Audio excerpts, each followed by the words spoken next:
আসসালামু আলাইকুম, আমি ডাক্তার সুদীপ্ত সপ্তর্ষি, আমি registrar surgery Dhaka medical college হাসপাতালে কর্মরত আছি। প্রথমেই আমি যারা উপস্থিত রয়েছেন, যারা পার্টিসিপেন্ট রয়েছে তাদেরকে সহ আমাদের ফ্যাকাল্টি মেম্বার, সকল স্টাফ এবং আমাদের সবাইকে প্রোগ্রাম থাকার জন্য সকলকে আন্তরিক অভিনন্দন ও ধন্যবাদ জানাচ্ছি। তো আমাদের আজকে যেহেতু রমজানের দিন, আমরা বেশি করতে চেষ্টা করবো প্রোগ্রাম আমাদের সমাপ্ত করার জন্য। তো এই পর্যায়ে আমাদের জেনেসিস মিড টার্ম, আমাদের যে সেকেন্ড লং ব্যাচ, সেটার শুরুতেই কথা বলার জন্য অনুরোধ জানাচ্ছি আমাদের সিনিয়র গেস্ট, আমাদের ডক্টর আলতাফ ভাই। ভাই একজন আমাদের অত্যন্ত জনপ্রিয় মেন্টর। ভাই কর্মরত আছেন ঢাকা মেডিকেল কলেজ হাসপাতালেই এমও হিসাবে। তিনি গত জুলাইয়ে এমসিপিএস এ সম্পন্ন করেছেন, মানে কনসালটেন্ট আর কি। আমাদের সবাই জেনে থাকবেন যে আমাদের এমসিপিএস এর মিড টার্ম রিক্রুটমেন্ট কিন্তু অত্যন্ত রিচ, এখানে বেশ কয়েকজন পোস্ট গ্রাজুয়েশন সম্পন্ন করা ব্যক্তি রয়েছেন। এই পর্যায়ে আমি ডাক্তার আলতুরাব ভাইকে তার মূল্যবান বক্তব্য দেওয়ার জন্য অনুরোধ করছি। ধন্যবাদ ডক্টর সুদীপ্ত। আমার কথা কি শোনা যাচ্ছে?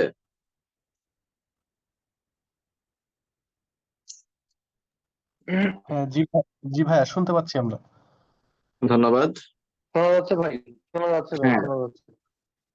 আজকের orientation program FCPS mid term surgery regular batch July 25। আজকের প্রোগ্রামে উপস্থিত অন্যতম গেস্ট ডক্টর ফারজানা ইয়াসমিন, সার্জারির কোঅর্ডিনেটর, মিড টার্ম সার্জারির কোঅর্ডিনেটর। এছাড়াও আমাদের খুবই ভাইব্রেন্ট বেশ কয়েকজন মেন্টর আছেন, যেমন রেদানুল্লাহ, ডক্টর রেদানুল্লাহ আমিনী, ডক্টর ইফতেখার রসুল শিমুল, ডক্টর মহসিন নূর। সবাইকে শুভেচ্ছা ও স্বাগতম সহ যারা জুম মিটিং এবং ফেসবুক লাইভে আমাদের এই প্রোগ্রামটি দেখছেন, সবাইকে আমার পক্ষ থেকে স্বাগতম। তো আমি বর্তমানে ঢাকা মেডিকেল কলেজে আইএমএ হিসেবে আছি। রিসেন্টলি কনসালটেন্ট সার্জন হিসেবে জয়েন করেছি ইসলামী ব্যাংক স্পেশালাইজড হসপিটালে। যাই হোক, এখন আমি সংক্ষেপে কিছু পরামর্শ দিব। আমাদের যারা মেন্টর আছেন ওনারা বা আরো যারা রিসোর্স পারসন আছেন, ওনারা আপনাদেরকে ডিটেলস গাইডলাইন দিবে। আমি আমার অভিজ্ঞতা থেকে যে কথাগুলো বলতে চাই, যে এই রেগুলার ব্যাচে আমাদের অলমোস্ট 20 to 25+ সেশন থাকবে। আপনাদের কাছে আমার প্রথম যেই অনুরোধটা থাকবে, আপনার প্রতিটা ক্লাস অ্যাটেন্ড করবেন, ফিজিক্যালি অ্যাটেন্ড করবেন, অফলাইনে। আমাদের ডেট এবং টাইম কিন্তু এখন সবসময় মেনটেন করা হয়, যে যদি বলা আমাদের সম্ভবত রবিবার দুপুর 3টা বা 4টা এই টাইমটাতে ক্লাস হয়, তো আপনারা ওই দিনটাতে ফ্রি থাকবেন। ওই ওই দিনটাতে আপনাদের যে যত কাজই থাকুক মাইনাস করে ওই দিনটাতে আসার চেষ্টা করবেন। কোনো কারণে যদি একদমই আসতে না পারেন, তাহলে অনলাইনে লাইভে জয়েন করবেন। লাইভে জয়েন করলে সুবিধাটা কি হবে, আপনি রিয়েল টাইম ক্লাসটা করতে পারবেন এবং আমাদের যে মেন্টর থাকবে সেই মেন্টরকে আপনি প্রয়োজন মতো কোশ্চেন করতে পারবেন। আর ক্লাসগুলো কিন্তু ভেরিয়েবল। একটা ক্লাস কেমন হবে এটা শুধুমাত্র একজন মেন্টরের উপর ডিপেন্ড করে, বিষয়টা কিন্তু এরকম না। যেহেতু পোস্ট গ্রাজুয়েশন ক্লাস এবং আমরা কিন্তু আপনাদের টিচার না, আমরা মেন্টর। আমরা নিজেরাও শিখছি, আপনাদেরকেও গাইড করার চেষ্টা করছি। যে আমরা রিসেন্টলি বা কয়েক বছর আগে হয়তো এক্সামটা পাস করে আসছি, এই এক্সামটাকে আপনাদেরকে আমরা গাইড করছি। তার মানে এই ক্ষেত্রে আপনাদেরও এখানে কিছু দায়িত্ব আছে। যেমন আমি যে কিছু কিছু ক্লাস অতীতে নিয়েছি, দেখা যায় যে ক্লাসগুলোতে পার্টিসিপেন্ট কম থাকে বা অফলাইনে ডক্টর কম থাকে, সেই ক্লাসগুলোর কোয়ালিটি চাইলেও মেনটেন করা পসিবল না। কারণ আমি যখন শূন্য আমি যখন বুঝতে পারতেছি যে আমি কোনো পাথরের সামনে কথা বলতেছি, তো ওই ফিলিংসটা কিন্তু আসে না। ঠিক আছে, এই জন্য আপনাদেরকেও একটু ভাইব্রেন্ট হওয়া লাগবে, আপনাদেরকে কমেন্ট করা লাগবে, আহ এবং ক্লাসে পার্টিসিপেট করা লাগবে।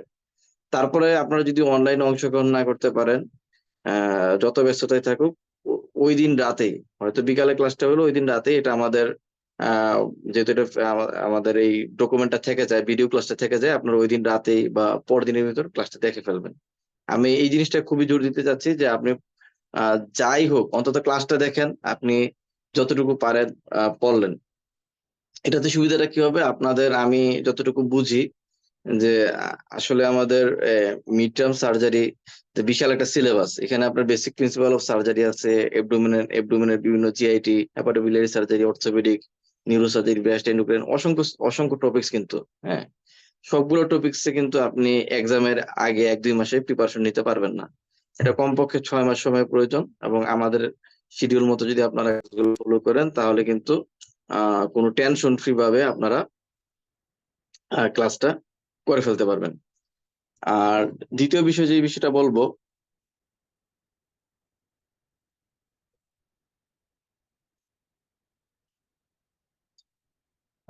দ্বিতীয় বিষয়ে যে বিষয়টা বলবো, আপনারা রেগুলার এক্সাম দিবেন।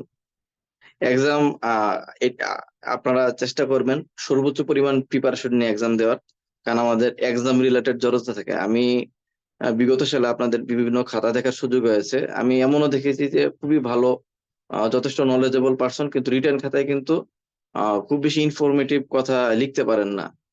তো এটা কিন্তু ইমপ্রুভ হয়ে যায়। আপনি দেখা গেলো শুরুর দিকে কিছু পরীক্ষা দিলেন, ওইটা হয়তো আপনি যা জানেন সেটা আপনি লিখতে পারলেন না বা লেখা হইলো না। আপনি যখন ধীরে ধীরে পরীক্ষাগুলো রেগুলার দিতে থাকবেন, তখন কিন্তু আপনার এই স্কিলটা ডেভেলপ করবে। হ্যাঁ, আপনার তখন আপনি রিটেন একটা প্রফিসিয়েন্ট একটা রিডিং তৈরি হবে। আপনি চাইলে যে কোনো অ্যান্সার লিখতে পারবেন। এরকমও হয়েছে, যেমন আমি এমসিপিএস এক্সাম যখন দিছি, বেশ কিছু শর্ট নোট কিন্তু আমার পরিচিত ছিল না, কিন্তু আমি যথেষ্ট পরিমাণ পড়াশোনা করার কারণে, অথবা আপনাদের মিড টার্ম ক্লাস আগে অনেকগুলো ক্লাস নেওয়ার কারণে, যেটা আমার হয়েছে যে একটা বানায় লেখার জন্য একটা ক্যাপাসিটি লাগে, যে আপনি একটা জিনিস আন্দাজে তো একদম লিখতে পারবেন, একটা মিনিমাম ধারণা। তো আপনি যত বেশি পড়বেন, তত বেশি আপনার ধারণা তৈরি হবে, এবং তত বেশি কি আপনি আহ এসএ কিউ বলেন, এসবিএ বলেন, এটা অ্যান্সার করার ক্যাপাসিটি তৈরি হবে। একটা আননোন জিনিস আপনি হয়তো হাত দেওয়ার সুযোগ পাবেন। ঠিক আছে, এটা হচ্ছে যে আপনার একটা কি বলে, একটা উইজডম ডেভেলপ করবে। আর এই ছিল আমার দুইটা পরামর্শ। আরেকটা বিষয় হচ্ছে যে এসবি এর জন্য স্পেসিফিক্যালি আমি একটা কথা বলবো, সেটা হচ্ছে বেলি ল্যাবের কিন্তু কোনো বিকল্প নাই। এটা ঠিক যে আমি আমার প্র্যাকটিস বা কোশ্চেন প্যাটার্ন গুলো যদি ফলো করি, আমাদের টিচাররা যে সবসময় বেলি ল্যাব ফলো করে তা না, স্যারদের ক্লিনিক্যাল এক্সপিরিয়েন্সটা অনেক বেশি ওইখানে চলে আসে, কোশ্চেন এটা বোঝা যায়, বা ক্লিনিক্যাল ওরিয়েন্টেড অনেক কোশ্চেন করে। তারপরও স্টিল আমি মনে করি এসবিএ তে কমন ফলানো বা এসবিএ এর কোনো আলাদা গাইড বই বা এমআরসিএস কোশ্চেন সলভ করা, সবগুলোর চেয়ে বেস্ট হচ্ছে আপনি বেল ল্যাবটা থ্রোলি পড়া। এটাতে আপনার দুইটা জিনিস ডেভেলপ করবে, যে আপনি আহ যখন বেল ল্যাবটা খুব ভালো চালান, তখন আপনার রিটেনের একটা আইডিয়া বা রিটেনের একটা প্রিপারেশন তৈরি হবে। আর রিটেনের জন্য স্পেসিফিক ভাবে আপনাকে আলাদা শ্রম দিতে হবে, নির্দিষ্ট প্যাটার্নে। একটা ক্লিনিক্যাল ডিজিজ যদি আসে, অ্যাজ লাইক কার্সিনোমা স্টোমাক অথবা ব্রেস্ট অ্যাবসেস, এগুলো তো ডিজিজ, এখানে অ্যান্সার করার একটা প্যাটার্ন আছে। আবার কখনো কখনো আপনার এসএকিউতে আপনার পেট সিটি চলে আসতে পারে, কখনো কখনো আপনার বিভিন্ন ইনস্ট্রুমেন্ট, ফ্রোজেন সেকশন বায়োপসি চলে আসতে পারে। এগুলো কিন্তু ডিজিজ না। কিছু আছে ইনস্ট্রুমেন্ট, কিছু আছে আপনার ডায়াগনস্টিক প্রসেস। তো প্রত্যেকটা কোশ্চেনেরই অ্যান্সার করা আলাদা আলাদা প্যাটার্ন আছে। আমার মনে হয় তুরাব ভাইকে শোনা যাচ্ছে না। ভাই শুনতে পাচ্ছেন কি? আমি শুনতে পাচ্ছি, আমার কথা শোনা যাচ্ছে না? আহ, না, মনে হয় কানেকশনটা মনে হয় চলে গেছে, শোনা যাচ্ছে না। আচ্ছা, তাহলে আমি আবার তুরাব ভাই লিভ। শুনতে পাচ্ছেন কি আপনি?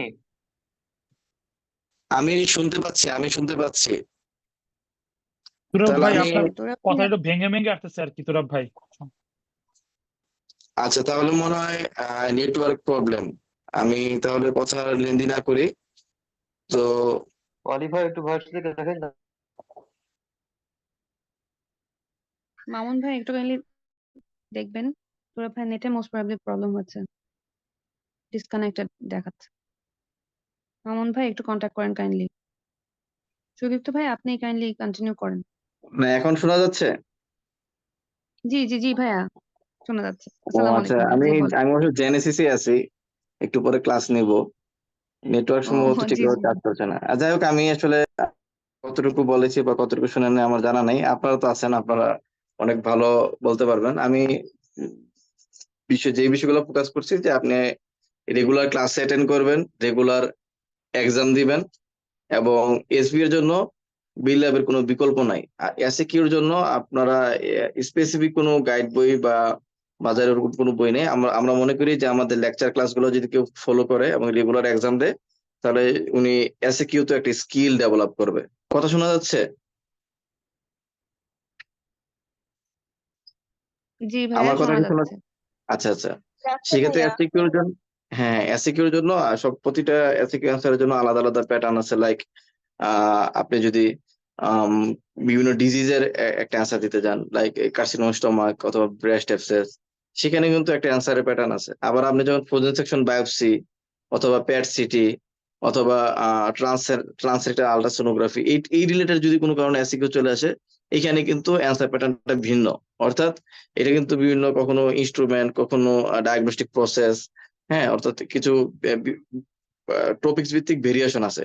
তো মোটামুটি 5 থেকে 10টা ভেরিয়েশন যদি আপনার জানা থাকে যে একটা ডিজিজ এর অ্যান্সার কিভাবে দিব, অথবা একটা ইভালুয়েশনটা আমি কিভাবে লিখবো, ম্যানেজমেন্টটা কিভাবে লিখবো, এগুলা কিন্তু প্র্যাকটিস করলে কি আপনি উম, একটা ফরম্যাট চলে আসলে আপনার জন্য আপনি যে কোনো জানা টপিক খুব সহজে কি অ্যান্সার করতে পারবেন। তো আমি সংক্ষেপে কিছু কথা বললাম। তো আশা করি আপনাদের কথাগুলো কাজে লাগবে। আর বাকি যত পরামর্শ আছে আশা করি আমাদের যারা মেন্টর আছেন, সম্মানিত মেন্টর, ওনারা বাকি বিষয়গুলো বলবেন। সবাই ভালো থাকবেন। আল্লাহ হাফেজ।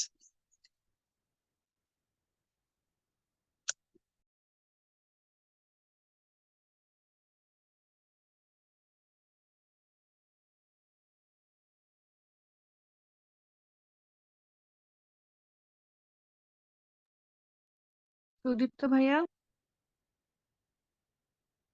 ভাইয়া শোনা যাচ্ছে? আছেন?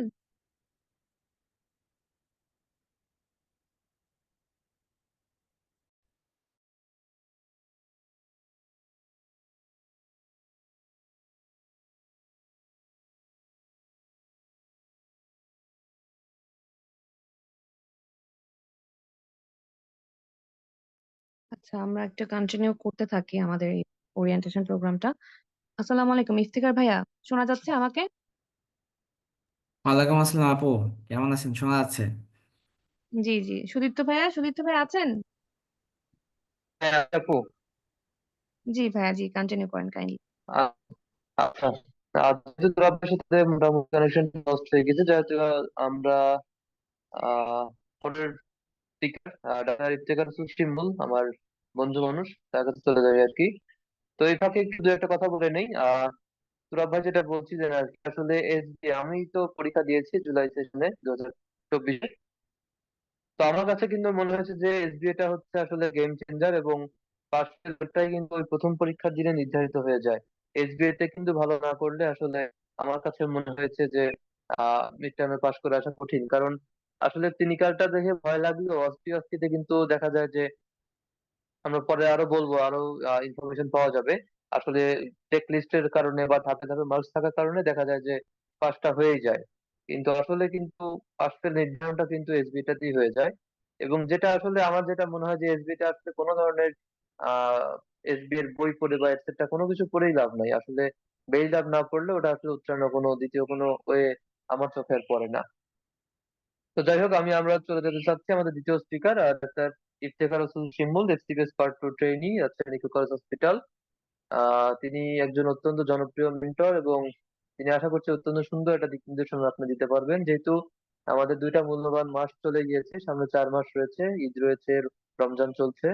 তো এই সংক্ষিপ্ত সময়ে কিভাবে পড়াশোনা করলে মানে বিজয় লাভ করা সম্ভব, সেটার বিষয়ে শিমুলকে আমি গাইডেন্স দিতে অনুরোধ করছি। শিমুল। ধন্যবাদ ডক্টর সুদীপ্ত সপ্তর্ষিকে। আহ, অনেক ধন্যবাদ। সে আমার অনেক কাছের একজন বন্ধু মানুষ, আমরা একসাথে পড়াশোনা করছি। তারপরেও 42 বিসিএস দিয়ে উপজেলা থেকে আবার পরবর্তীতে ডিএমসি তে জয়েন দেয় এবং আমরা একসাথে মিড টার্ম পাস করছি। তো হাতে আর আমাদের 4টা মাস, আহ, 2 মাস চলে গেছে অলরেডি, মার্চ অনগোয়িং। তো এই সময়ে আমাদের প্রিপারেশন কিভাবে নিব আর কি, এবং কতটুকু পড়লে আসলে আমাদের পাস, মানে আমরা অন্তত পাশের মতো পরীক্ষার পাশের মতো যোগ্যতা অর্জন করতে পারবো, এই জিনিসটা আসলে আমাদের সবচেয়ে বড় কোশ্চেন থাকে আমরা যারা এই মুহূর্তে প্রিপারেশনটা শুরু করি। তো আমি সবাইকে এই জায়গায় একটা কথা বলি যে আপনি যদি আজকে শুরু করেন তাহলে আপনার যে ফ্রেন্ড বা আপনার যে সহপাঠী কালকে বা 15 দিন পরে শুরু করতেছে তার থেকে আপনি আগায় থাকবেন। ঠিক আছে? তো আপনি কখনো এরকম মনে করবেন না যে আপনি আজকে থেকে শুরু করছেন, 2 মাস থেকে পরে শুরু করছেন, তার মানে আপনার জিনিসটা, আপনার প্রিপারেশনটা আপনার পুরাটা নিতে পারবেন না। হ্যাঁ, আপনাকে কিছু ট্রিক্স অবলম্বন অবশ্যই করতে হবে, ঠিক আছে, কিন্তু কনফিডেন্সের জায়গাটা আপনাকে নষ্ট করা যাবে না। আপনি পাশ করবেন এই নিয়ত নিয়েই পরীক্ষা বসতে হবে। এটা হচ্ছে নাম্বার 1। নাম্বার 2, আপনি যখন প্রিপারেশন নিচ্ছেন আমাদের কোচিং এর সাথে আপনার রুটিনটা রেগুলার ফলো করতে হবে। আপনি মনে রাখবেন যে আপনি যেহেতু 2 মাস পর থেকে শুরু করছেন, সেহেতু আপনার প্রত্যেকটা সময় অনেক মূল্যবান। ঠিক আছে? আপনার প্রত্যেকটা রুটিনের যে যে ক্লাস যেদিন যেদিন দেওয়া থাকবে, যে প্রতিদিন প্রতি সপ্তাহে একটা করে আপনাদের হয়তো 1 থেকে 2টা সিস্টেম পড়ানো হবে, সেই 1 থেকে 2টা সিস্টেম আমি আহ, ওই ওই সপ্তাহে আমি পড়ে কমপ্লিট করে রাখার চেষ্টা করব।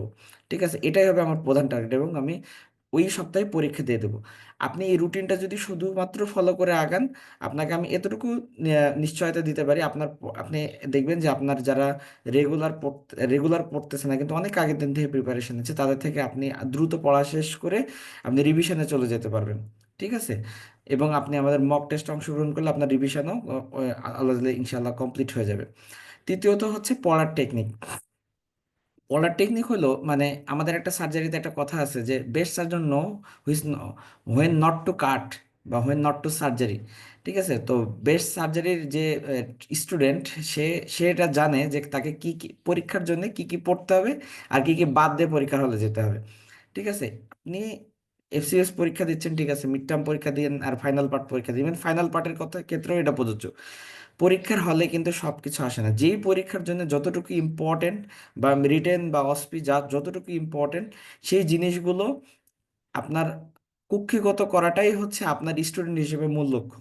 ঠিক আছে? এই জায়গাটাতে আমরা আপনাকে হেল্প করব, কারণ আপনি শর্ট টাইমে আপনাকে রাস্তায় দৌড়াইতে হবে। ঠিক আছে? আপনাকে ট্র্যাকে দৌড়াইতে হবে। তো আপনাকে আমরা ট্র্যাক দেখাই দিব, আপনি সেই ট্র্যাকে এবং পন্থা বলে দেবো, সেভাবে ট্র্যাকে দৌড়াবেন। আমরা আমাদের আরো প্রিভিয়াস যারা পাশ করে গেছে তাদের দেখানো পথ আপনাকে অনুসরণ করতে হবে। এই সময় যদি আপনি নিজের ট্র্যাক নিজে তৈরি করতে চান, দেখা যাচ্ছে বিভিন্নভাবে নিজে পুরাটা দেখতে যাচ্ছেন বা ইয়া করতেছেন, সেই ক্ষেত্রে কিন্তু ডিরেইলড হওয়ার সম্ভাবনা বেশি থাকে। অন্তত আমাদের মানে বেরি লাভ যতই আমাদের পার্ট 1-এ পড়া থাকুক, পরীক্ষার প্যাটার্ন কিন্তু আলাদা একটু। হ্যাঁ, এসবিআই বলেন, এসিকিউ বলেন, কোশ্চেনের প্যাটার্নগুলো আলাদা। তো এটা হচ্ছে আমার একটা আমার পঞ্চম সাজেশন আর কি, যে আপনারা কতটুকু পড়তে হবে এবং কোথা থেকে পড়তে হবে। শুধু বেইলি লাভ তো পড়বেন আপনারা, বেইলি লাভের পাশাপাশি আপনাদের অস্পি অস্কের জন্য খুরশিদ স্যারের বই, জেনেসিসের অস্কি বই এবং লং কেস শর্ট কেসের বই থেকেও কিছু জিনিস পড়তে হবে। তো আপনাদের কাছে আরেকটা সাজেশন হইলো, আপনি যখনই যেই সিস্টেম পড়বেন সেই সিস্টেমের মানে যত জিনিস, যেমন অসপি অস্কি লং কেস শর্ট কেস থেকে যে যে ইম্পর্টেন্ট জিনিস আপনার মেন্টর দাগায় দিবে, আমরা প্রত্যেকটা ক্লাসে বলে দিই কিন্তু যে খুরশিদ স্যারের বই এই স্টেশনগুলো ইম্পর্টেন্ট, লং কেস থেকে এই বই থেকে, জিসি পালের বই থেকে বা যে কোনো বই থেকে এই টপিকগুলো দেখতে হবে। যে যে এক্সট্রা জিনিস আপনাদের বলে দেবো, দয়া করে ওই পড়াটা বেলি ল্যাবের পাশাপাশি ওই পড়াটা ওই সপ্তাহের মধ্যে পড়ে রিভিশন দিয়ে পরীক্ষায় বসবেন। দেখবেন যে এতে আপনার ইয়াটা কম্প্যাক্ট হবে। ঠিক আছে? সর্বোপরি সৃষ্টিকর্তার নিকট প্রার্থনা করতে হবে রেগুলার, যে আমরা একটা অনেক বড় একটা পাথের মধ্যে দিয়ে যাচ্ছি। মিড টার্ম তার মাঝখানের একটা অংশ। আপনি যখন এসএস ফাইনাল পার্ট পাস করে যাবেন, you are going to be surgery consultant. ঠিক আছে? এটা অনেক বড় একটা ব্যাপার, কিন্তু যেদিন আপনি পাস করে যাবেন সেদিন বুঝতে পারবেন। তো যাই হোক, সেটার একটা মাঝখানের পরীক্ষা। তো অবশ্যই সৃষ্টিকর্তার সাহায্য সহযোগ ইয়া ছাড়া আপনি পারবেন না।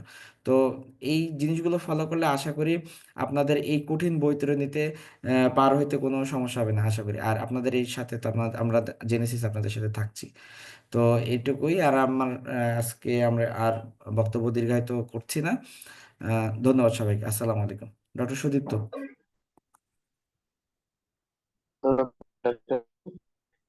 আহ, আসলে আমার যেটা মনে হয় যে ও যত কিছু বলেছে তার সারমর্ম একটাই, যে আসলে সময় খুবই সংক্ষিপ্ত। আপনাদের আসলে একটাই উপদেশ যে আপনারা জেনেসিস সঙ্গে থাকবেন, প্রত্যেকটা ক্লাস করবেন, প্রত্যেকটা পরীক্ষা খুব সিনসিয়ারলি দেবেন। আপনাদের ইনশাআল্লাহ পরীক্ষার জন্য প্রিপারেশন হয়ে যাবে। ঠিক আছে, আপনি জাস্ট সিনসিয়ার থাকেন, জেনেসিসের সঙ্গে লেগে থাকেন, আমার মনে হয় যে আপনাদের আর কিছু লাগবে না। আর সিমুলের কথা একটু অ্যাড করি যে ও কি পরিমাণ স্টুডিয়াস এবং সিনিয়র, সেটা বোঝার জন্য একটা বিষয় বলতে মনে হবে যে ও মিড টার্ম পাসের আগে কিন্তু ওর থিসিসের কিন্তু বিসিবিএস এর যে থিসিসের চার্ট আছে না, অ্যাকসেপ্টেড থিসিস লিস্ট, সেখানে উঠে গেছে ও মিড টার্ম পাস করার আগে, পরীক্ষা দেওয়ার আগেই। হ্যাঁ, মানে ও 1 বছর 1.5 বছরের মধ্যে থিসিসের প্রোটোকল অ্যাকসেপ্ট করে ফেলছে। তার কি পরিমাণ স্টুডিয়াস আমার মনে হয় সহজেই বোধগম্য। তো এই পর্যায়ে আমি আমাদের আরেকজন অত্যন্ত সিনিয়র এবং মেন্টর ডাক্তার রেদওয়ানুল্লাহ আমিনী ভাইকে অনুরোধ করবো তার মূল্যবান কথা নিয়ে আসতে। আমিন ভাই আমাদের ঢাকা মেডিকেল কলেজ হাসপাতালে ট্রেনি হিসেবে কর্মরত আছেন। আমিনী ভাই। ধন্যবাদ সুদীপ্ত ভাই, আমাকে FCPS mid term surgery orientation program, এই প্রোগ্রামে হচ্ছে আমার অভিজ্ঞতার ভিত্তিতে মিড টার্মের জন্য প্রিপারেশন বা হচ্ছে আমাদের মিড টার্ম পরীক্ষায় বসার জন্য আমাদের যেই বেসিক নলেজটুকু জানতে হবে বা মিড টার্ম পরীক্ষা সম্পর্কে আমাদের যেই জিনিসটা জানা প্রয়োজন সেই সম্পর্কে কিছু বলার সুযোগ দেওয়ার জন্য। তো ভাইয়া এখন আমি হচ্ছে একটু যদি ইন্টারাপ্ট করি, ভাইয়া আমিনী ভাইয়া, জি জি আমি একটু ইন্টারাপ্ট করি, জি জি আপনি যদি একটু স্টাডি মেটেরিয়াল কি কি বই পড়বেন, কতখানি পড়বেন, এই বিষয়টা আলোকপাত করেন, তাহলে মনে হয় সুবিধা হয়। তার সাথে আপনি যে কোনো বিষয় অ্যাড করতে পারেন। ধন্যবাদ এবং দুঃখিত একটা ইন্টারাপ্ট করার জন্য। জি জি জি অবশ্যই। ধন্যবাদ সুদীপ্ত ভাই, আহ, আহ, আমাকে আহ, আহ, মানে যেই টপিকে আমি আলোকপাত করব সেটা বলার জন্য। তো আমি প্রথমেই হচ্ছে একটা বিষয়ে আমি বলতে চাই, সেটা হচ্ছে আপনি আহ, একজন ট্রেনি হিসাবে বা একজন সার্জারির মানে স্টুডেন্ট হিসাবে, যে আপনি সার্জারিতে ট্রেনিং করছেন এবং আপনি সার্জারিতে ক্যারিয়ার করছেন। হ্যাঁ, তো এই এই একজন সার্জারি ট্রেনি হিসাবে আপনার ক্যারিয়ার ওরিয়েন্টেশন বা হচ্ছে আপনার এই এই মুহূর্তে আপনি হচ্ছে এফসিপিএস ট্রেনিং কোর্সে আছেন বা হচ্ছে আপনি মিড টার্ম পরীক্ষা দিবেন, এই মুহূর্তে আপনার আহ, হচ্ছে স্ট্র্যাটেজিটি কি বা হচ্ছে আপনি কিভাবে আপনি নিজেকে গড়বেন। তো সেই সম্পর্কে বলতে গেলে আমি যেটা বলবো যে mid term FCPS mid term পরীক্ষার গুরুত্বটা কি বা এফসিপিএস মিড টার্ম পরীক্ষার তাৎপর্যটা কি, এই পরীক্ষাটার আপনার জীবনে বা হচ্ছে আপনার এফসিপিএস ক্যারিয়ারে বা হচ্ছে আপনার সার্জারিতে, যেহেতু আপনি এখন ট্রেনি হিসাবে আছেন, আপনি সার্জারিতে ক্যারিয়ার করবেন, তো আপনি যতদিন থাকবেন আপনি সার্জারিতেই আপনার কাজ এবং ক্যারিয়ার। তো এই পরীক্ষাটার মিড টার্ম পরীক্ষার গুরুত্বটা আপনার পুরো ক্যারিয়ারে বা আপনার জীবনে এটার তাৎপর্যটা কি। তো যে প্রত্যেকটা পরীক্ষারই হচ্ছে তাৎপর্য থাকে, প্রত্যেকটা পরীক্ষারই হচ্ছে গুরুত্ব থাকে।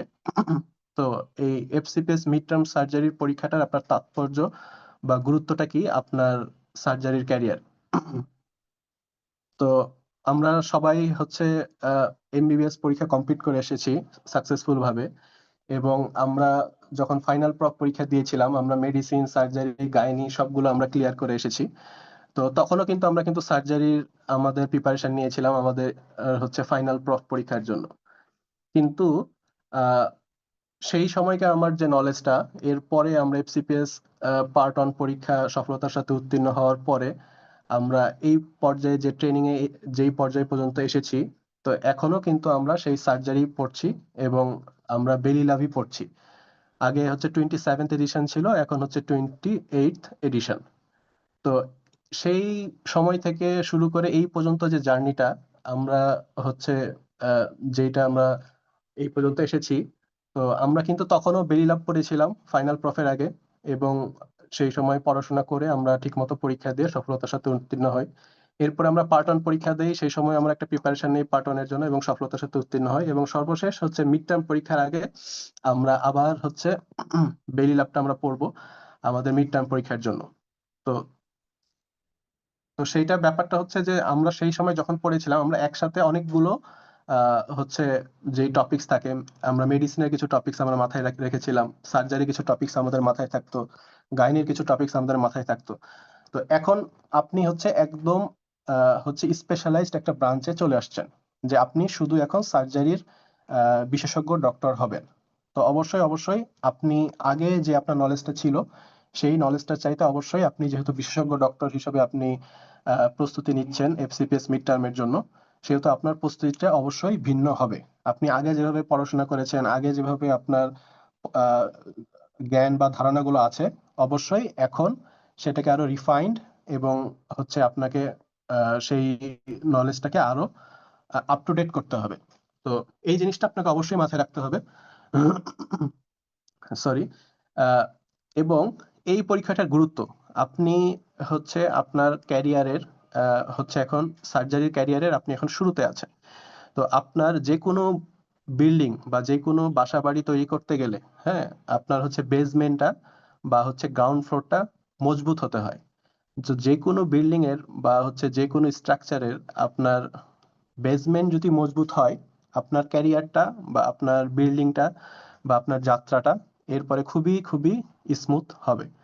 তো সেই কারণেই আপনার মানে আমি এই কথাগুলো আপনাদের হচ্ছে বলার উদ্দেশ্য একটাই, যেটা হচ্ছে সার্জারি যে মিড টার্ম পরীক্ষা, হ্যাঁ, এই পরীক্ষাটার গুরুত্ব বোঝানোর জন্য। এবং কখনোই এই পরীক্ষাটাকে খুব সিম্পল ভাবে নেওয়া যাবে না। হ্যাঁ, যে এই পরীক্ষা এটা তো মিড টার্মই, হ্যাঁ, এবং এটা হচ্ছে আমি পরীক্ষার আগে কিছুদিন পড়লেই আমি এটা পাশ করব, হ্যাঁ, বা আমার তো সবকিছু জানাই আছে, আমি এমবিবিএস পরীক্ষাতে আমি সার্জারি পড়েছি, পার্ট 1 এর আগে আমি সার্জারি পড়েছি, হ্যাঁ, আমি তো সবকিছু জানি। হ্যাঁ, তো ব্যাপারটা এরকম না।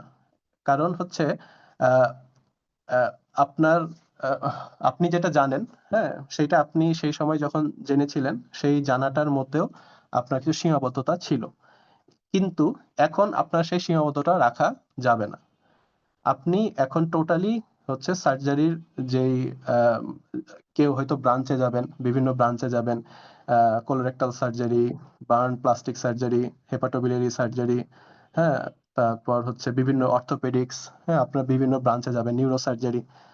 তো হচ্ছে আহ, যে যে ব্রাঞ্চেই যান, আপনার হচ্ছে সার্জারির যে বেসিক বা সার্জারির যে হচ্ছে আপনার বেসিক প্রিন্সিপাল, হ্যাঁ, এইটা আপনার যত স্ট্রং হবে, আপনি যে ব্রাঞ্চেই যান, আপনার এই বেসিকটা আপনার খুবই খুবই খুবই প্রয়োজন। আপনি আহ, এটা আপনি মিড টার্মের আগে এখন ট্রেনিং করছেন, মিড টার্মের পরে যখন এই আমার কথাগুলো আপনি শুনবেন বা এই কথাগুলো আপনি মিলাবেন, তখন আপনি জিনিসটা অনুধাবন করতে পারবেন। তো সুদীপ্ত সাহা ভাই যেটা বললো যে এফসিপিএস মিড টার্ম পরীক্ষার মানে মেইনলি যে সিলেবাসটা বা হচ্ছে পরীক্ষাটা আমরা কিভাবে পড়বো, হ্যাঁ, সেইটা সম্পর্কে আমি একটু আলোকপাত করতে চাচ্ছিলাম। যে আহ, যে এফসিপিএস মিড টার্ম পরীক্ষার সিলেবাস, হ্যাঁ, এফসিপিএস মিড টার্ম পরীক্ষায় হচ্ছে আপনার মেইনলি আপনার হচ্ছে 3টা পরীক্ষা হবে। হ্যাঁ, তো একটা হচ্ছে আপনার সিঙ্গেল বেস্ট অ্যান্সার বা হচ্ছে যেটা হচ্ছে আপনার একটা এমসিকিউ টাইপ একটা কোশ্চেন, আপনার একটা স্টেম থাকবে, সেখান থেকে আপনার হচ্ছে 5টা স্টেম থাকবে, সেখান থেকে আপনার মোস্ট বেস্ট যে অ্যান্সারটা সেটা আপনাকে চয়েস করতে হবে। এটা হচ্ছে সিঙ্গেল বেস্ট অ্যান্সার। এরপর হচ্ছে আপনার আরেকটা টপিক থাকবে, এটা হচ্ছে এসিকিউ।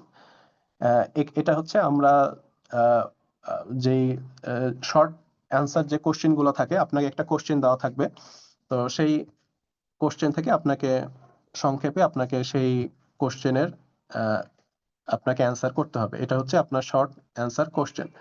আর হচ্ছে আপনার প্র্যাকটিক্যাল পরীক্ষা। প্র্যাকটিক্যাল পরীক্ষাটা হচ্ছে আপনার অসপি এবং এর সাথে হচ্ছে অস্কি বা ওরাল স্ট্রাকচার্ড ক্লিনিক্যাল এক্সামিনেশন। একটা হচ্ছে প্র্যাকটিক্যাল এক্সামিনেশন, একটা হচ্ছে ক্লিনিক্যাল এক্সামিনেশন। এই দুইটা মিলে আপনার হচ্ছে ক্লিনিক্যাল পরীক্ষা। তো টোটাল আপনার মিড টার্মে এই 3টা পার্টে আপনাকে প্রিপারেশন নিতে হবে। তো প্রথমেই আপনার হচ্ছে যেটা হচ্ছে আপনার এসবিএ এবং হচ্ছে এসএকিউ, এই 2টা পার্টের জন্যই আপনার হচ্ছে আপনার যে সিলেবাস সেটা হচ্ছে আপনার one and only Bailey and লাভ। হ্যাঁ, এসবিএ এবং হচ্ছে এসএকিউ এই 2টা পরীক্ষার জন্যই আপনার হচ্ছে একমাত্র সিলেবাস, এবং খুবই খুবই খুবই গুরুত্বপূর্ণ আপনাদের জন্য এটা। এটা হচ্ছে Bailey and Love 28th edition, মানে রিসেন্ট যে এডিশনটা এটা। তো আপনাদের হচ্ছে এসবি এবং এসএকিউর জন্য বেইলি লাভ ছাড়া কোনো বিকল্প নাই। এবং আরেকটা ইম্পর্টেন্ট কথা, যে এইখান থেকে আপনি জিনিসগুলো জানেন, হ্যাঁ, এইরকম আপনার নলেজ থাকলে হবে না। হ্যাঁ, মিড টার্মের জন্য আপনাকে প্রত্যেকটা টপিকসের উপরে আপনাকে জিনিসগুলো আয়ত্তে থাকতে হবে, আপনাকে জিনিসগুলো কালচারে থাকতে হবে। জিনিসগুলো সম্পর্কে আপনি যে কোনো টপিক সম্পর্কে, বেসিক প্রিন্সিপাল অফ সার্জারির যে কোনো টপিক সম্পর্কে আপনি যাতে কিছু বলতে পারেন, লিখতে পারেন, বা প্র্যাকটিক্যাল এক্সামিনেশন ফেস করতে পারেন, আপনাদের এইটুকু আপনাদের ক্যাপাসিটি বা আপনাদের আহ, আহ, আপনাদের মানে আয়ত্তে থাকা বা আপনাদের জিনিসগুলো নলেজে থাকা, এইটুকু আপনাকে থাকতে হবে। তো এখানে যেহেতু আমি প্রথমে বলে দিছি যে মিড টার্ম পরীক্ষা আপনার সার্জারি ক্যারিয়ারের সবচেয়ে ইম্পর্টেন্ট পরীক্ষা, এবং এই বেসমেন্টটা যত আপনার স্ট্রং হবে, আপনার এই পরবর্তীতে আপনি যখন ব্রাঞ্চে যাবেন, স্পেশালাইজড পরীক্ষা দিবেন, বা আরো যখন পোস্ট গ্রাজুয়েশন আরো পরীক্ষা দিবেন, তখন এই বেসের উপর ভিত্তি করেই আপনি হচ্ছে কত স্মুথলি আগিয়ে যাবেন বা কতটুকু দ্রুত আগিয়ে যাবেন, এইটা ডিপেন্ড করতেছে আপনার মিড টার্ম পরীক্ষার উপর। কাজেই মিড টার্ম পরীক্ষাকে আপনার খুব ছোটভাবে নেওয়া, বা আমি এই পরীক্ষা ইনশাল্লাহ আমি অল্প একটু পড়লেই পারবো, বা আমি মোটামুটি পড়লেই পারবো, এই ধারণাটা একদম ভুল। এই পরীক্ষার জন্য আপনাদেরকে সর্বোচ্চ চেষ্টা এবং সর্বোচ্চ ডেডিকেশন বা আন্তরিকতা দিয়ে আপনাদের প্রিপারেশন নিতে হবে। এবং এই পরীক্ষায় আপনি যত আহ, আপনার ডেডিকেশন বা আন্তরিকতা থাকবে, আপনার ভবিষ্যতে আপনার স্পেশালিটি ট্রেনিং বা পরবর্তী আপনার ট্রেনিংটা বা পরীক্ষাগুলো পার্ট টু ফাইনাল বলেন বা এমসিপিএস পরীক্ষা বলেন, আপনার জন্য জিনিসগুলো ইজি হবে। তো কাজেই আপনাকে এই পরীক্ষার জন্য অবশ্যই আপনাকে সিরিয়াসলি প্রিপারেশন নিতে হবে। এবং সবচেয়ে ভালো হয় আপনি যদি একটা গাইডেন্সের মধ্যে থাকেন বা একটা স্ট্রাকচার্ড একটা সিস্টেমের মধ্যে থাকেন। কারণ আমরা জানি, আমরা যারা ট্রেনি আছি বা আমরা যারা সার্জারিতে কাজ করছি, আমাদের রুটিন ভাবে পড়াশোনা করাটা হয় না।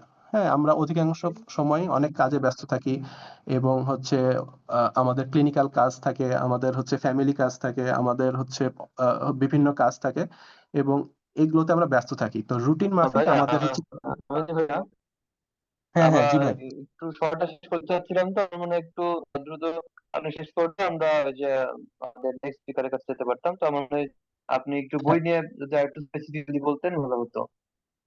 হ্যাঁ, হ্যাঁ, হ্যাঁ, জি ভাই, জি ভাই, আমি এই, মানে প্রায় স্টাডি লাস্টের মেটেরিয়াল যদি দিকে। স্পেসিফিকলি বলতেন ভালো হতো, যেহেতু রোজা দিত আমি আমার চাচ্ছি যে সবাইকে হ্যাঁ, তাড়াতাড়ি ছেড়ে দিতে।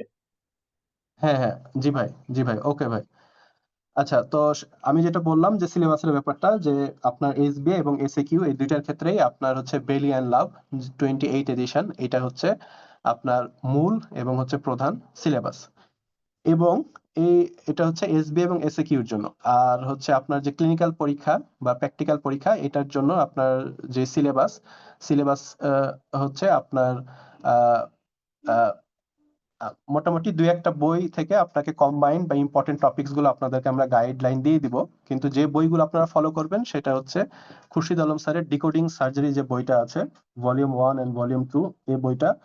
আর জেনেসিসের একটা জেনারেল সার্জারি অ্যান্ড অ্যালাইড অস্কি একটা বই আছে জেনেসিসের, এই বইটাও আপনাদের প্রিপারেশনের জন্য খুবই গুরুত্বপূর্ণ। এবং সেই সাথে অস্কি বা ক্লিনিক্যাল পরীক্ষা যেটা আছে, সেইটার জন্য আপনার শর্ট কেস যে পার্টটা আছে, এটার জন্য আপনার জিসি পলসারের শর্ট কেসের একটা বই আছে, সেখান থেকে আপনি দেখতে পারেন। এবং হিস্ট্রি টেকিং এর একটা পার্ট আছে, সেটা আপনার বেলিয়ান লাভ প্লাস জিসি পলসার একটা লং কেসের বই আছে, সেখান থেকেও আপনি দেখতে পারেন। তো এইটা মোটামুটি বেলিয়ান লাভের সিলেবাস। এবং এর বাইরে আপনার আমরা প্রত্যেকটা ক্লাসে আপনাদের যেই টপিক গুলো জানা লাগবে, হ্যাঁ, আপনার ইম্পর্টেন্ট যে টপিক গুলো থাকবে এবং পাশাপাশি আপনার যেই টপিক গুলো থেকে কোশ্চেন আসে, সেগুলো আমরা আলোচনা করব। এবং ওভারঅল আপনার এসবি এর জন্য আপনাকে শুধু ইম্পর্টেন্ট টপিকস পড়লেই হবে না, আপনাকে মোটামুটি ওভারঅল বেলি লাভের উপরে আপনাকে নলেজ রাখা লাগবে এবং আয়ত্তে থাকা লাগবে। তো এটাই আমি আজকের জন্য যে ওরিয়েন্টেশন প্রোগ্রাম, সেটার জন্য আপনাদের একটা দিক নির্দেশনা। ধন্যবাদ সবাইকে। সুদীপ্ত সাহা ভাই। ধন্যবাদ আমিনী ভাই। ভাই আমার একটা চমৎকার নামও দিয়েছেন, আসলে আমার নাম সুদীপ্ত সাহা না, আমার নাম সুদীপ্ত মোহাম্মদ। যাই হোক, whatever it সরি, may হ্যাঁ, be। হ্যাঁ, হ্যাঁ, ধন্যবাদ আমিনী ভাই। ঠিক আছে, আচ্ছা, ঠিক সরি আছে। ভাই, হ্যাঁ। ঠিক আছে ভাই। আচ্ছা, ধন্যবাদ আমিনী ভাই। তো আসলে আমরা যে বিষয়ে কথা বলছিলাম, সবাই আসলে রোজার দিনটা আমরা দ্রুত শেষ করতে চাই। তো যাই হোক, আমাদের খুব বেশি পার্টিসিপেন্ট আজকে জয়েন এই মুহূর্তে নাই, যে কয়েকজন আছেন বা আপনারা, আপনাদের সাথে আমি একটু পরিচিত হতে চাই। তো দুঃখের বিষয় হচ্ছে কারোরই দেখছি নাম নাই, সবারই মানে বিভিন্ন ইয়ে দেওয়া। একজন যে ইমোটিকন দেওয়া আছে ভাইয়া বা আপু, আপনারা যদি একটু পরিচয় দিতেন কষ্ট করে। নাম কি, কত সেশন বা এবং কোথায় ট্রেনিং করছেন, যদি একটু পরিচয় দিতেন আমাদের, কোন স্পেশালিতে আছেন। একটা স্মাইলি দেওয়া আছে ভাইয়া, ভাইয়া বা আপু, যদি পরিচয় দিতেন কাইন্ডলি।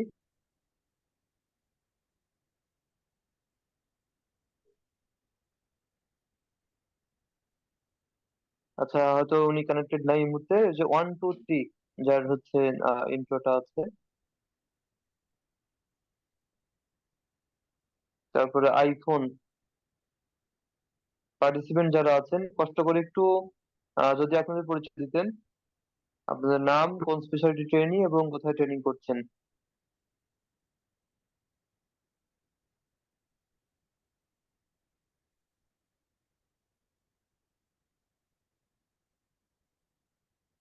আমার মনে হয় হয়তো ফলো করতে পারছেন না ওনারা। তো আমার সুদীপ্ত মনে হয় ভাই, আমরা আমাদের নেক্সট। কি সবাই আসলে শুনতে পাচ্ছে? আমাদের যেন একটু রেসপন্স করে আমাদের সাথে, এই রিকোয়েস্টটা আমাদের তরফ থেকে থাকবে, প্লিজ কাইন্ডলি। হ্যাঁ, রাইট, আজকে রাইট, থেকে কিন্তু রাইট। ইন্টারাকশনটা আমাদের শুরু হচ্ছে ইনশাআল্লাহ। হ্যাঁ, রাইট। এক কনফার্ম করতে এটা হবে আসলে না, দেখা তাই না? যায় কি, অনেকে দেখা যায় যে জুমে কানেক্টেড হয়ে দেখা যায় যে হয়তো অনেকে অনেক কাজ করতে থাকেন। হুম তো হুম। আসলে এইভাবে কানেক্টেড থেকে খুব বেশি উপকার হয় বলে আমার পার্সোনালি মনে হয় না। আহ জি, আমাদের অনুরোধ করবো স্মাইলি আবার, যিনি আছেন যারা পার্টিসিপেন্ট আছে, উনি মনে আনমিউটেড হয়েছে ভাইয়া। যারা আছেন, হ্যাঁ হ্যাঁ, একটু যারা আছেন একটু যদি আপনাদের পরিচয়টা দেন আমাদের সাথে, নাম, স্পেশালিটি এবং কোথায় ট্রেনিং করছেন। জি, ভাইয়া আমি ডাক্তার সিলভি, সোহরাওয়ার্দী মেডিকেলে ট্রেনিং করছি ভাইয়া, নিউরো সার্জারি। নিউরো সার্জারি, আচ্ছা আচ্ছা আচ্ছা, ঠিক আছে। আর যারা দুজন আছেন, 1 2 3 একজনের, আর হচ্ছে আইফোন, আপনারা যদি থাকেন তাহলে কাইন্ডলি আমাদের সাথে একটু পরিচিত হন, ভালো লাগবে আমাদের।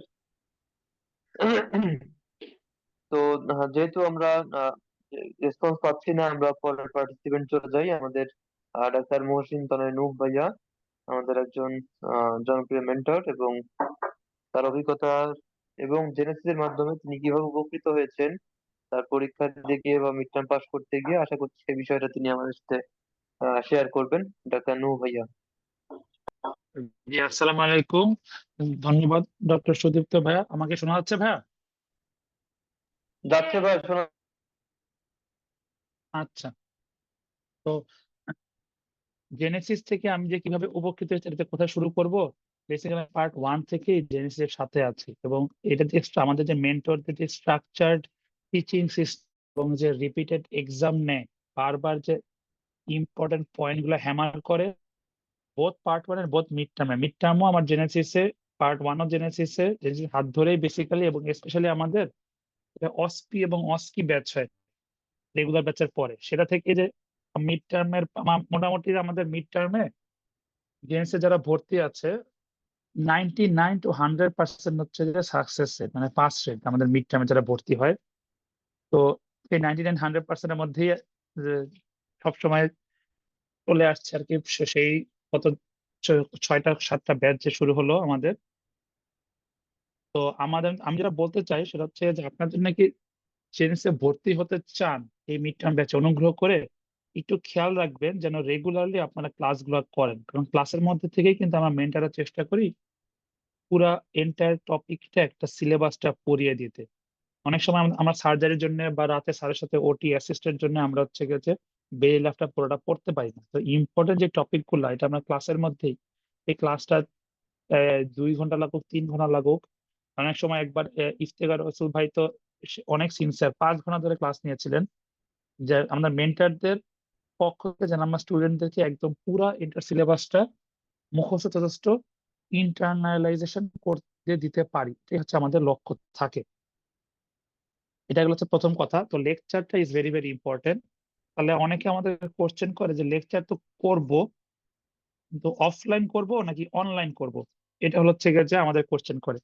এটা আমরা সবগুলো মেন্টররা মিলে একমত যে হচ্ছে of course offline is more important than online.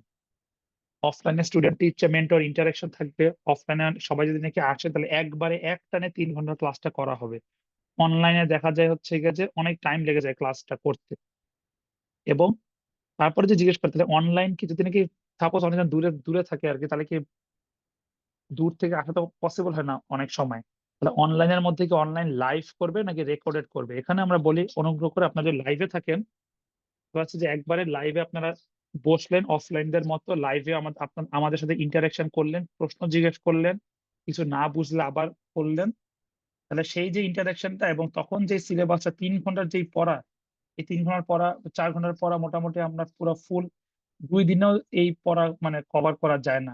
আর যদি নাকি রেকর্ডের ক্লাস দেখেন তাহলে আপনারা পজ করেন, প্লে করেন, একটু ঘুরে আসেন, খেয়ে আসেন, নাস্তা খেয়ে আসেন।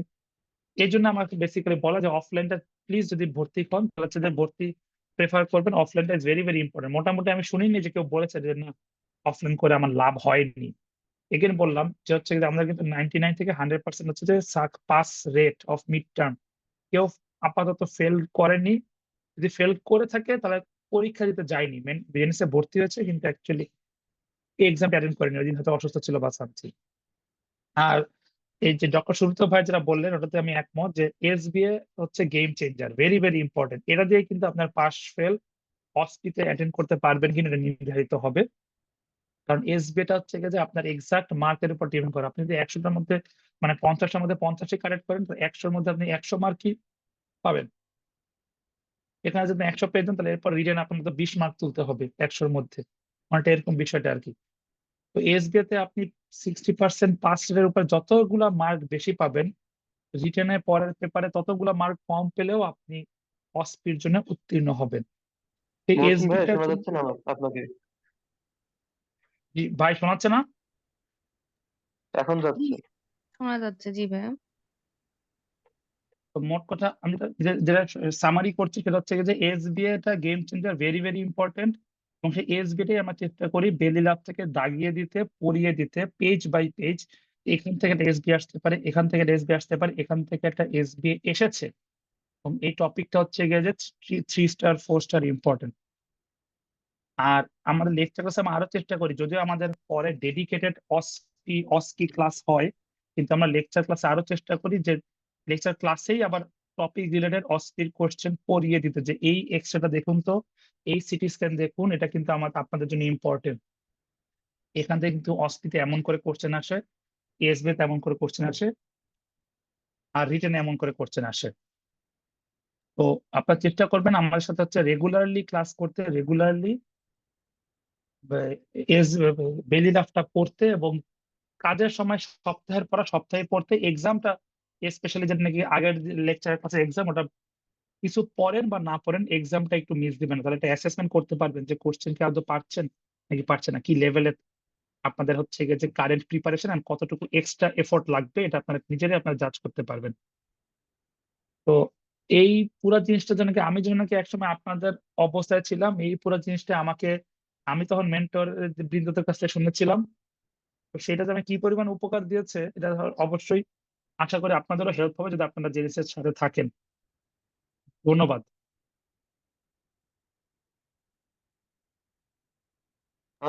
ধন্যবাদ মহসিন ভাইয়া। এই প্রসঙ্গে আসলে আমার নিজের কথা বলি। আমি জেনেসিস থেকে কি বিষয়ে উপকৃত হয়েছি? উপকৃত তো একটা মানুষ সব দিক দিয়েই হয়। একটা পরীক্ষা দিতে গেলে দেখা যায় যে সায়েন্সলি মানে একটা কোচিং এ ভর্তি থাকলে সে সাইলেন্টলি অনেকভাবেই গেইন করে। তো স্পেসিফিক্যালি বলতে গেলে আমার যেটা মনে হয় যে আমি পরীক্ষাগুলো দিতাম। আমি তো তখন ময়মনসিংহে চাকরি করতাম, তো তখন হয়তো আমার আসলে অফলাইনে ক্লাস করার বা পরীক্ষা দেওয়ার সুযোগ হয় নাই। বাট আমাদের কিন্তু অনলাইনে পরীক্ষা দেওয়ার সুযোগ আছে। মানে আপনি প্রশ্ন দেখে খাতায় লিখে হয়তো ছবি পাঠিয়ে দিবেন মেইলে, সেই সুযোগটা এখনো আছে আর কি। তো আপনি খাতার ছবি পাঠিয়ে দিলে আমরা কিন্তু সেই খাতাটা আমরা দেখে সেই মার্কটা মানে রেজাল্ট হিসেবে পাবলিশ করি একদম, মানে 1 2 3 4 এভাবে আর কি। তো এখান থেকে একটা গেইনের সুযোগ থাকে যে এই যে ঘড়ি ধরে দেখার অভ্যাস করা। আপনি তার সেকেন্ড পার্ট পরীক্ষাটা কিন্তু 100 মার্কের পরীক্ষায় 3 ঘন্টায় দেখা বেশ ডিফিকাল্ট, কাজে এখানে লেখার অভ্যাস না থাকলে সময় মতো শেষ করাও কঠিন। কারণ একদম কম লিখলেও বিপদ, আবার বেশি লিখতে গেলেও দেখা যায় যে একটা প্রশ্ন মিস হয়ে যাবে। তো এদিক দিয়ে আমার মনে হচ্ছে যে আমি এই যে লেখার অভ্যাসটা তৈরি হয়েছিল, পরীক্ষা দেওয়ার অভ্যাস তৈরি হয়েছিল। দ্বিতীয়ত হচ্ছে কিছু কিছু চ্যাপ্টার স্বাভাবিকভাবে পড়া থাকে না, পুরো বই তো সবাই হয়তো পড়ে না বা পড়ার সবার থাকে না আসলে। তো দেখা যায় 2 একটা চ্যাপ্টার যেগুলো কম পড়া থাকে বা পড়া থাকে না, ওগুলো আসলে জেনেসিস যেভাবে পড়িয়ে দেয় যে আসলে সেটা অনেকটা অনেক উপকার করে আসলে। কারণ ওইটা যে নিজেকে যে খুঁজে খুঁজে পড়তে হতো কোনটা ইম্পর্টেন্ট কোনটা পড়বো, অনেকটাই সময় আসলে বেশি লাগতো আর কি। আর সাথে ক্লাসগুলো তো আসলে যারা মেন্টর আছেন তারা তো খুব ভালোভাবে ক্লাস নিয়ে থাকেন, যার তাদের অভিজ্ঞতা থাকে, তারা প্রশ্ন দেখে কোথা থেকে বেশি প্রশ্ন আসে, কোন টপিক ইম্পর্টেন্ট এটসেট্রা তাদের নিজেদের অভিজ্ঞতা কাজে লাগান। কাজে বিভিন্ন ভাবেই আসলে জেনেসিস থেকে আমরা উপকৃত হয়ে থাকি আর কি। তো আমাদের নেক্সট গেস্ট আর কি আমাদের ফারজানা ইয়াসমিন আপু, আমাদের জেনেসিস মিড টার্মের একদম মানে কি বলবো একদম সেন্টার পয়েন্ট আর কি, সবকিছুর মূলে আছেন যিনি। আপু কিন্তু একজন এমসিপিএস করা কনসালটেন্ট আর কি, এবার পার্ট দিচ্ছেন ইনশাল্লাহ। তো আপুকে অনুরোধ করবো পরীক্ষাটা কি ধরনের হয়, পরীক্ষা কি কি সেগমেন্ট থাকে, কি কি বিষয়, পরীক্ষাটার বিষয়ে একটু আমাদেরকে আলোকপাত করতে। ডাক্তার ফারজানা ইয়াসমিন আপু। আসসালামু আলাইকুম ভাইয়া, ধন্যবাদ ভাইয়াকে। আমাকে শোনা যাচ্ছে? আপু শোনা আমাকে যাচ্ছে? জি, আমার এখানে একটু নেটের প্রবলেম হচ্ছে, কোনো কারণে যদি ইন্টারাপ্টেড হয় আমাকে কাইন্ডলি একটু সাথে সাথে ইনফর্ম করবেন। আচ্ছা, আমি শুরু করছি। আমরা তো শুনলাম শুরু থেকে যে বই কি কি পড়বো, জেনেসিস আমাদের কিভাবে হেল্প করবে, আর সময় যেহেতু কম, 4 মাস মাত্র। এই 4 মাস শুনে আমার নিজেরও ভয় করছিল, কাজ আমার নিজেরও ইনশাআল্লাহ সব ঠিক থাকলে 4 মাস পর আমি পার্ট 2 এক্সাম দেবো, আপনারা মিড টার্ম ইনশাআল্লাহ দিবেন। আমরা সবাই পরীক্ষার্থী আসলে, এবং সবাই পড়াশোনার মধ্যেই আছি, কিন্তু 4 মাস সময়টা কিন্তু আসলেও কম। এই কম সময়ের মধ্যে আমরা কিভাবে প্রিপারেশন দিব সবাই মোটামুটি ভালো করে বলে এসেছেন, এবং আমিও মোটামুটি চেষ্টা করব যে এক্সামটা কি হবে, কিভাবে আপনি দিবেন এক্সাম, এই সিনারিওটা ইন শর্টে তুলে ধরার জন্য। ফার্স্টে আমাদের রিটেন এক্সাম দিতে হবে, এবং রিটেন এক্সাম ক্লিয়ার করতে পারলেই কিন্তু আমরা অস্কিতে অ্যাপিয়ার করতে পারবো। তার মানে আমাদের অস্কির প্রিরিকুইজিট হিসাবে আমাদের রিটেন এক্সাম পাস করতে হবে ইনশাল্লাহ। এখন সবাই কিন্তু বললেন দেখেন যে এসবিএ টা আমাদের গেম চেঞ্জার। তো এই এসবিএ আর এসিকিউ আমাদের দুটা সেপারেট ডেতে হবে, এবং এই দুটো মিলে কিন্তু আমাদের রিটেন পরীক্ষাটা। আমাদের পেপার 1 হবে এসবিএ প্রথম দিন, এবং পেপার 2 হবে এসিকিউ সেকেন্ড দিন। And প্রথম এই 2 দিনের মাঝখানে ছুটি থাকতেও পারে, একদিন গ্যাপ থাকতেও পারে, নাও পারে, টানাও হয়ে যেতে পারে। এবং যে এসবিএ টা থাকবে এটা খুব ইম্পর্টেন্ট, এবং এটা হলো 50টা থাকে, 2 মার্কস করে টোটাল। আমাদের মার্কস হলো 100। টাইম থাকবে 1 hour 40 minutes, মানে 100 মিনিটস থাকে টাইম। 1 ঘন্টা 40 মিনিট আমাদের প্রথম পেপার পরীক্ষা দিয়ে আসার পর এই কথাটা সবাই কাইন্ডলি আজকে যেন আমার মাথায় সেট করে রাখি, যে আমরা আনসার মিলাবো না। এবং পেপার 2 জন্য একটু বই যতটুকু পারি, যেভাবে পারি, যার যেটা মনে হবে যে আমার দেখতে হবে, আমরা দেখে যাবো ইনশাল্লাহ। পরের দিন সাপোজ আমাদের পেপার 2 যদি গ্যাপ না থাকে, পেপার 2 এসিকিউ আমাদের থাকে টোটাল 20টা কোয়েশ্চেন বলা আছে। যখন একটা নোটিস, একটা বিসিপিএস এর কোয়েশ্চেন ফ্রেমটা দেখবেন ইনশাল্লাহ, তখন দেখবেন যে 20টা কোয়েশ্চেন। এই 20টা কোয়েশ্চেন আসলে থাকে আমাদের 4টা গ্রুপে। টোটাল 1 2 3 4 এরকম 4টা গ্রুপ থাকবে এসিকিউতে। এই 4টা গ্রুপের প্রত্যেকটাতে 5টা করে কোয়েশ্চেন থাকবে, 5টা সিনারিও। সাপোজ সিনারিও বেশি থাকে, ডিরেক্ট কোয়েশ্চেন কম থাকে, বাট থাকে। তো 5টা সিনারিও থাকলো, ওই 5টা সিনারিওর মধ্যে এই 5টা করে প্রত্যেকটা গ্রুপ, এই হলো টোটাল 4টা গ্রুপে 20টা কোয়েশ্চেন। কিন্তু প্রত্যেকটা গ্রুপের এই 5টা কোয়েশ্চেনের 3টা করে আমাদের সাবটাইপ থাকবে, অর্থাৎ আমাদের প্রত্যেকটা গ্রুপেই কিন্তু 15টা কোয়েশ্চেনের আনসার দিতে হবে, এবং ইন টোটালে আমাদের 60টা কোয়েশ্চেনের আনসার করতে হবে ইনশাল্লাহ। টাইম টাইম থাকছে কতক্ষণ? আমাদের 3 ঘন্টা। মার্কস হলো আমাদের এখানেও 100। 20টা কোয়েশ্চেন 5 মার্ক করে, 100 মার্কস। এই 100 মার্কসের জন্য, অর্থাৎ 60টা কোয়েশ্চেন কিন্তু অ্যাকচুয়ালি আপনাদের আনসার করতে হবে। সুতরাং কতটা টু দা পয়েন্ট আনসার করতে হবে সেটা এখনই আশা করছি আপনারা সবাই ফিল করছেন, এবং এটা প্র্যাকটিসের জন্যই, যেটা এতক্ষণ সব মেন্টররা, শ্রদ্ধা মেন্টররা বলে এসেছেন যে আমাদের এক্সাম দিতে হবে, এখন থেকে প্র্যাকটিসটা করতে হবে ইনশাল্লাহ। তো আমাদের এই total paper 1 100 marks, paper 2 100 marks, এই 200 মার্কসের মধ্যে 60% অর্থাৎ 120 আমাদের পেতে হবে ইনশাল্লাহ। 120 আমাদের, সুতরাং আমাদের টার্গেট হবে 120। 120 আমাকে পেতে হবে ইনশাল্লাহ। এই 120 পেলে যখন আমরা পাশ করে যাব, তখন আমি এলিজিবল হব ফর গিভিং অস্কি এক্সাম। আর এই সময়টা আগে কিন্তু একটা গ্যাপ থাকতো, এখন আপনাদের ওইরকম গ্যাপ থাকে না in between written and OSCE exam. মাত্র ধরেন 10 দিনের মতো একটা সময় পাবেন ইনশাল্লাহ। তো এই এখন থেকে রিটেন এবং অস্কি সাইমালটেনিয়াস প্রিপারেশন এই জন্য নিতে হবে। রিটেন পরীক্ষা দেওয়ার পর আমাদের রেজাল্টের জন্য ওয়েট করা যাবে না, আমাদের 10 ডেজ আমাদের অস্কির প্রিপারেশন স্টার্ট করে দিতে হবে রিটেন পরীক্ষার পর দিন থেকে ইনশাল্লাহ। এবং 10 দিন পরে যে অস্কি পরীক্ষাটা দিবেন, ওই অস্কি পরীক্ষার মধ্যে দুটা পার্ট থাকবে, একটা ক্লিনিক্যাল আর একটা প্র্যাকটিক্যাল। অস্কিটা হলো অবজেক্টিভ স্ট্রাকচার ক্লিনিক্যাল এক্সামিনেশন। এই ক্লিনিক্যাল পার্ট আর প্র্যাকটিক্যালটা বেসিক্যালি বলতে গেলে আমাদের অস্পি পরীক্ষা, যেটা আমরা প্রফেশনাল এক্সামিনেশনে দিয়ে এসেছি। ওই অস্পি পরীক্ষা প্র্যাকটিক্যাল যেটা, সেটা প্রথমে হবে এবং 10টা স্টেশন থাকবে, 5 মার্ক করে, 5 মিনিট করে। 50 মিনিটস এর মধ্যে প্রথমে আপনি এই 10টা স্টেশন অর্থাৎ অস্পিটা শেষ করবেন ইনশাআল্লাহ। তারপরে একটু গ্যাপ দিবে, স্টুডেন্ট সংখ্যা বেশি থাকার উপর ডিপেন্ড করবে যে 1 রাউন্ডে পরীক্ষা হবে না 2 রাউন্ডে পরীক্ষা হবে। ওই গ্যাপের পরে আপনার শুরু হবে ক্লিনিক্যাল, মানে ক্লিনিক্যাল অস্কি। এখানে আপনার না শর্ট কেস না লং কেস, না আপনাকে ডিরেক্ট কোনো সাপোজ কোনো এক্সামিনেশন ডিরেক্ট দেখাতে হচ্ছে এরকম কিছু না। এখানে হয়তো বা দিবে কোনো স্টেশনে হিস্ট্রি নিতে বলবে, কোনো স্টেশনে বলবে এটা এক্সামিনেশন করতে এবং সাথে এক্সামিনারকে ফেস করতে, অথবা কোনো স্টেশনে একটা পারফরমেন্স দিবে, সাপোজ ইলেকট্রোসার্জিক্যাল ইউনিট কানেক্ট করা একটা ল্যাপারোস্কোপিক টাওয়ারের সাথে, আপনি এটা করতে পারছেন কিনা, এবং এটার সাথে রিলেটেড এক্সামিনারকে ফেস করতে হবে। অর্থাৎ ইন্টারঅ্যাক্টিভ ওরাল এক্সামিনেশন যেটা পার্ট 2 তে থাকে, সেটার কিছু একটা ছোট আকারে একটা রূপ আপনারা মিড টার্ম ক্লিনিক্যাল পার্টে ইনশাআল্লাহ ফেস করবেন। আচ্ছা, এটা বিস্তারিত আমরা যখন ক্লাস নিব সবাই আলোচনা করব। তো এই ক্লিনিক্যাল যে 5টা স্টেশন, এই 5টা স্টেশন আপনি সেকেন্ড হাফে ওই সেম দিনেই ফেস করবেন এবং এই 5টা স্টেশনে 10 মার্ক করে এই 50 মার্ক, টোটাল 50 এখানে, আর 50 হলো আপনি প্রথমে অস্পি পরীক্ষায় দিয়েছেন। এই 100 মার্কস এর মধ্যে পেতে হবে 60%। তাহলে ইনশাআল্লাহ সন্ধ্যাবেলা আপনার মোবাইলে মেসেজ আসবে, আপনি দেখতে পারবেন যে আলহামদুলিল্লাহ মিড টার্ম পাস। তো এই হলো আমাদের এক্সামের পুরো সিনারিও, এবং সাথে আমি 2-একটা কথা বলতে চাই যে এই অস্পি ওরিয়েন্টেশন ক্লাসটা এবং প্রথম দিনে এই 4 মাসে পুরা জিনিসটা আপনি কিভাবে আসলে জেনেসিস এর সাথে থাকবেন এবং একটা ক্লাস অফলাইন অথবা অনলাইন কিভাবে করবেন, অনলাইন যদি করেন পরে যদি রেকর্ডেড ক্লাস দেখতে চান সেটা কত ঘন্টা পর দেখতে পারবেন, আপনার প্রোফাইলে আপনি কিভাবে ঢুকবেন, ইচ এন্ড এভরি ডিটেইলস আমরা ইনশাল্লাহ একটা প্রথম ক্লাস রাখি যাতে এই কনফিউশন গুলো না হয়, সেটা হলো how to prepare for mid term surgery. So এই ক্লাসটা কাইন্ডলি সবাই করবেন এবং এই ওরিয়েন্টেশনটা যারা ফ্রেন্ডরাও সাথে আছে পরিচিত যারা ভর্তি হবেন তাদেরকে বলবেন যে এই ওরিয়েন্টেশনটাও রেকর্ডে থাকবে, এটা দেখে নিতে, সাথে ওই ক্লাসটা মাস্ট আপনারা কাইন্ডলি অ্যাটেন্ড করবেন যাতে করে 4 মাসে কোনো কোয়ারিজ না থাকে, সময় কম যাতে করে শুধু আমরা পড়তে পারি ইনশাআল্লাহ।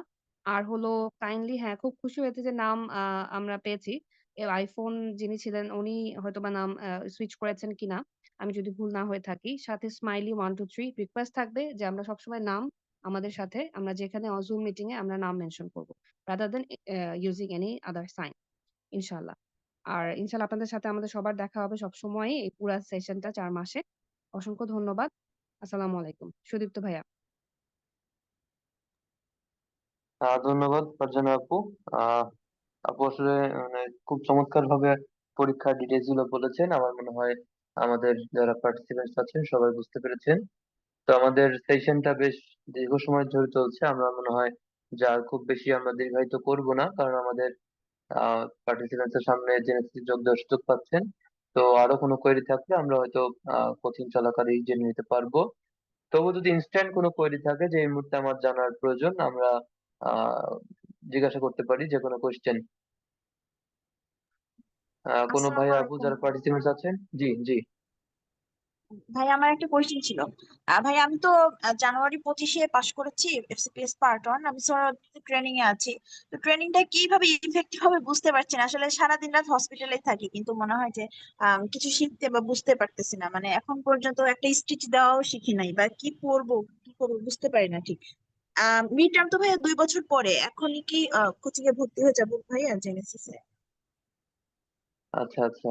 আহ আপু আসলে অনেক বেশি কনসার্ন মনে হচ্ছে। আমার মনে হয় এত কনসার্ন হওয়ার কিছু নাই, জাস্ট টেক ইট ইজি। 5 বছর এফসিপিএস, আমার মনে হয় আপনি সব শিখে যাবেন ইনশাল্লাহ। ঠিক আছে, 5 বছর অনেক লম্বা সময়। আসলে লার্নিং কার্ভটাকে আমি বলি, প্রথম দিকে লার্নিং কার্ভটা অনেকটাই মানে স্লো। ঠিক আছে, আপনি আস্তে আস্তে শিখবেন। তারপর 2 বছর হয়ে যাওয়ার পর বা 1.5 বছর হয়ে যাওয়ার পর দেখবেন যে প্রতিদিন আমি একটা নতুন করে অপারেশন শিখতেছেন, বা একদিন 2খানা অপারেশন শিখতেছেন। অপারেশন শেখা মানে করা না, অপারেশন শেখা মানে মানে নিজের টেকনিকটা আত্মস্থ করা। হ্যাঁ, তো what ever it may be. তো আমার মনে হয় যে এখন আসলে প্রথম দিকে ট্রেনিংটা একটু স্লো যায়। আপনি ধীরে ধীরে শিখতে পারবেন। হয়তো প্রথম দিকে ড্রেসিং করতে হবে, কিছু স্টিচ দেওয়া শিখবেন ধীরে ধীরে, অ্যাসিস্ট করা শিখবেন ধীরে ধীরে, হ্যাঁ, অ্যাবডোমেন ক্লোজ করা শিখবেন। এইভাবে ধীরে ধীরে হয়তো আগাবেন, তারপরে দেখবেন যে খুব দ্রুত আপনি শিখছেন। তো সব ইনশাআল্লাহ শিখে যাবেন, আমার মনে হয় চিন্তার কারণ নাই। আমরা যারা একটু একটু শিখতে শুরু করেছি তারা প্রথম দিকে হতাশই লাগতো যে আমি যে কিছু পারি না, 2 মাস হয়ে গেল, 3 মাস হয়ে গেল, কিছুই পারি না। হ্যাঁ, এটা সব ট্রেনিরই আসলে ফিলিং হয়, আপনার হচ্ছে এটা কমন। আর কোচিং এখন করার প্রয়োজন নাই, এখন করার প্রয়োজন নাই। আপনি এখন আপনার বেসিক সার্জিক্যাল যে স্কিলস গুলো আছে সেগুলো আত্মস্থ করার চেষ্টা করেন। আহ মিড টার্ম দিতে গেলে 4টা ট্রেনিং করতে হয় সার্জারিতে আপনার।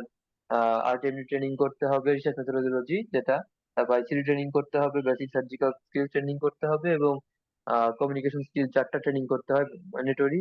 এই 4টা স্কিলের ট্রেনিং করে ফেলেন আপনি। তারপরে আচ্ছা হচ্ছে লগবুক মেনটেন করতে হয়, লগবুক মেনটেন করেন।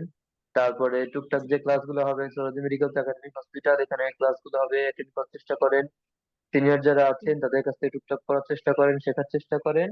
এবং আমাদের জি যেটা মিড টার্মে যে বইটা সবচেয়ে বেশি লাগে আপনার বেইল ল্যাব, বেইল ল্যাবটা প্রথম থেকে একদম পড়া শুরু করেন। এই জি আমার মনে হয় আপনি যেহেতু এখন থেকেই আগ্রহী, আমার মনে হয় খুব বেশি সময় লাগবে না আপনার একবার পড়ে ফেলতে। তো একবার অ্যাটলিস্ট বেইল ল্যাবটা পড়ে ফেলার চেষ্টা করেন, হ্যাঁ, এটাই আপনার যথেষ্ট।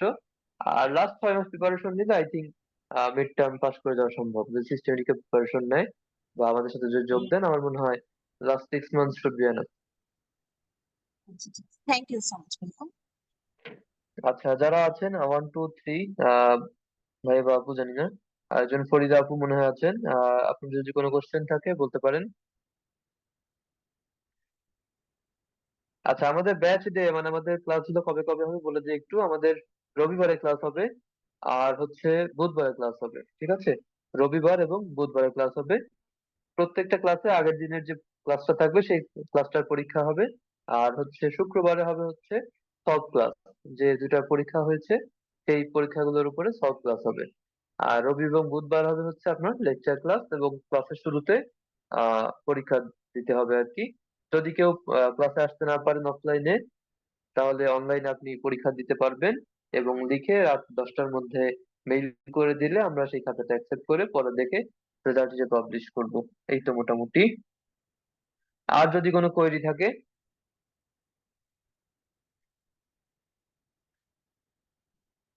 আচ্ছা, একটা বিষয় হয়তো বাদ পড়ে গিয়েছে, সেটা হচ্ছে আমাদের এই ব্যাচের পরে কিন্তু অস্টিওসকে নিয়ে একটা ব্যাচ থাকবে, জাস্ট রিটেন পরীক্ষার পরে অস্টিও এবং অস্টির আগে আগে সেই সময় একটা ব্যাচ হবে আর কি। সেটা একদমই স্পেসিফিক্যালি যারা অস্টিওস্কির জন্য কোয়ালিফাই করবেন তাদেরকে নিয়ে আমরা আর কি, আর একদম হ্যান্ডস অন মানে হাতে ধরে আমরা বিষয়গুলো শিখবো, হ্যাঁ।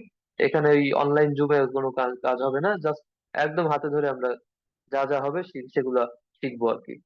তো এই তো, আমার মনে হয় আর খুব বেশি কিছু বলবার নাই, আমরা প্রোগ্রাম এখানেই শেষ করতে পারি।